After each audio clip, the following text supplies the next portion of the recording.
जमशेदपुर में बिगड़ती विधि व्यवस्था और बीजेपी कार्यकर्ताओं पर दर्ज मुकदमों के विरोध में टेल्को में एक महत्वपूर्ण बैठक का आयोजन किया गया। इस मौके पर विधायक पूर्णिमा साहू, पूर्व राज्य महिला आयोग की अध्यक्ष कल्याणी शरण समेत बीजेपी के कई वरिष्ठ नेता मौजूद रहे।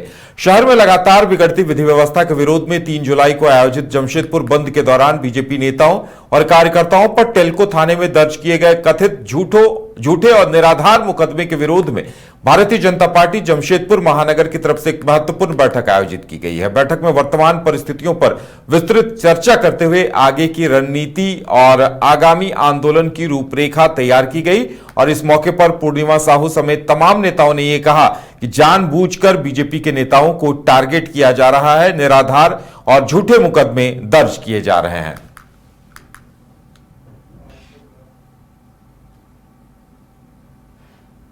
जनता पार्टी जमशेदपुर महानगर के तत्वाधान में हमारे माननीय जिलाध्यक्ष जी ने एक बृहद बैठक का आयोजन किया है और ये बैठक विशेष तौर पर हमारे टेल्को मंडल में के अंतर्गत जो 3 तारीख को जो बंदी हुई थी, जमशेदपुर बंदी का आह्वान जमशेदपुर महानगर के द्वारा किया गया था भारतीय जनता पार्टी के द्वारा, उस बंदी को सफल बनाने के लिए हमारे यहाँ के सम्मानित मंडल अध्यक्ष श्री विकास शर्मा जी के साथ 18 कार्यकर्ताओं पर प्राथमिकी दर्ज कराई गई और वो प्राथमिकी दर्ज जो धारा भी लगाए गए हैं वो लगाए गए हैं कि सरकारी कार्य में बाधा उत्पन्न करने की वजह से वो धाराएं उन पर लगाए गए हैं। तो इसी चीज़ को लेकर, क्योंकि हमारे भारतीय जनता पार्टी के किसी भी कार्यकर्ता ने हिंसा का प्रयोग किया ही नहीं और ऐसा कौन सा सरकारी कार्य कहाँ पर चल रहा था ये अगर बता दिया जाए तो हम समझ पाए।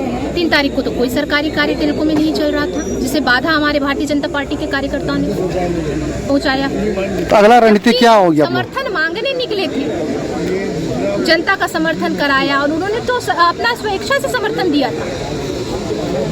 तो ये अगला हमारा स्टेप रहेगा। हमने तो अभी सिर्फ बैठक बुलाया ताकि हर एक कार्यकर्ता हमारे टोटल 18 जितने कार्यकर्ता हैं उस पर जो प्राथमिकी दर्ज कराई है, हम हर एक कार्यकर्ता के पीछे 1000 कार्यकर्ता खड़े हुए हैं और इस बैठक के उपरांत जो भी निर्णय निकलेगा, रणनीतियाँ बनेगी कि हमें आगे किस प्रकार से एसएसपी महोदय हो चाहे थाना प्रभारी, उन सभी लोगों को बताने का प्रयास करना है कि उस समय वो चीज़ें थी नहीं जिस तरह का आरोप इन पर लगाया गया, झूठा केस किया गया।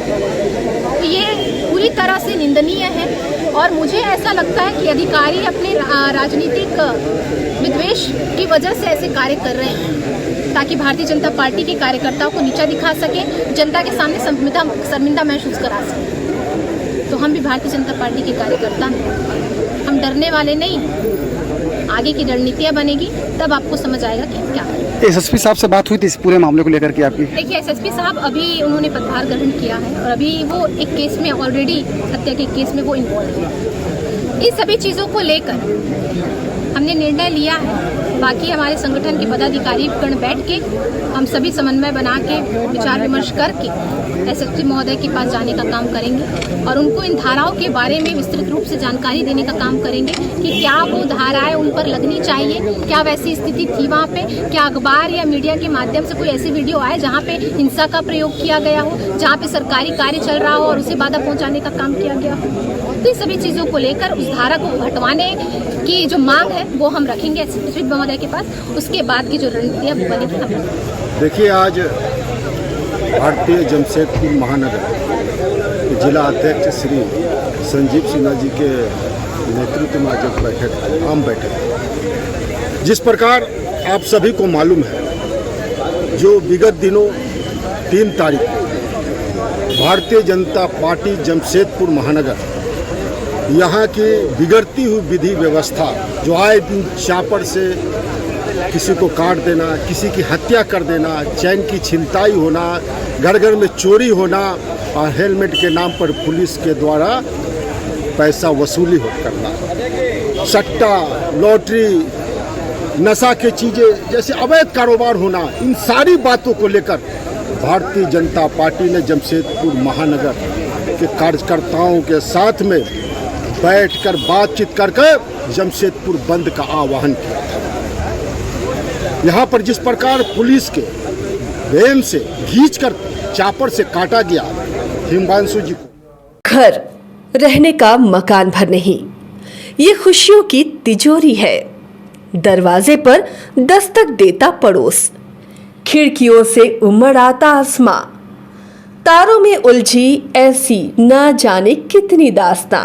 कहती हैं चले डायमंड सिटी, एक सफर हम सफर के साथ अपने घर तक।